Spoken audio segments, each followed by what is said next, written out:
हिमा दास, कौन जानता है इस लेडी को? हिमा दास की बात करें बेटा, कौन जानता है इन मैडम को? अगर अच्छा लग रहा है बच्चे तो आपका अपना ये परिवार है, आपकी अपनी क्लास है, आपको लगता है तो बच्चे का लाइक करने के लिए बोल दो, ठीक है बेटा? बात समझ तो आपको अपना परिवार है, आपको अच्छा लगता है तो लाइक कर दें, लेकिन चीजों को समझिए। थैंक यू सो मच जो आप क्लास में इस तरीके से रिस्पांस देते हैं। यहाँ पे बेटा हिमा दास, हिमा दास के अगर बच्चे की बात करूं, आसाम से, जहां तक मुझे याद है, गलती हो जाए तो मुझे बता देना। आसाम से है वो लड़की जो डिसएडवांटेज सेक्शन में आती है बेटा। इसकी बात करूं, डिसएडवांटेज सेक्शन में आती है हिमा दास, आसाम से। मैं सही कह रहा हूं कि जहां तक मुझे याद आ रहा है, एक धावक है।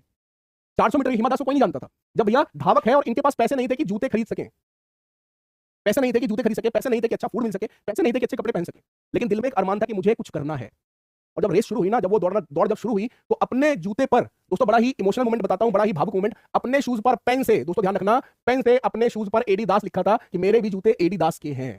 तो कितना भावुक पल होगा, कितना भावुक पल होगा उस उस बच्चे के पास जिसका पैसे नहीं है, अपने शूज पर, कपड़े के जूते पर एडी दास लिखा, क्योंकि हीन भावना का शिकार हो रहा था, कहीं कहीं उसको अपने आप लिखा।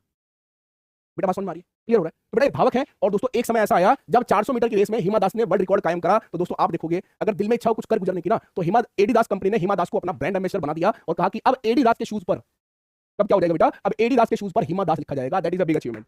बहुत बड़ी बात है, बहुत बड़ी बात है कि इनको ब्रांड एम्बेसडर बनाया। और दोस्तों इसलिए मैं कहता हूं अपनी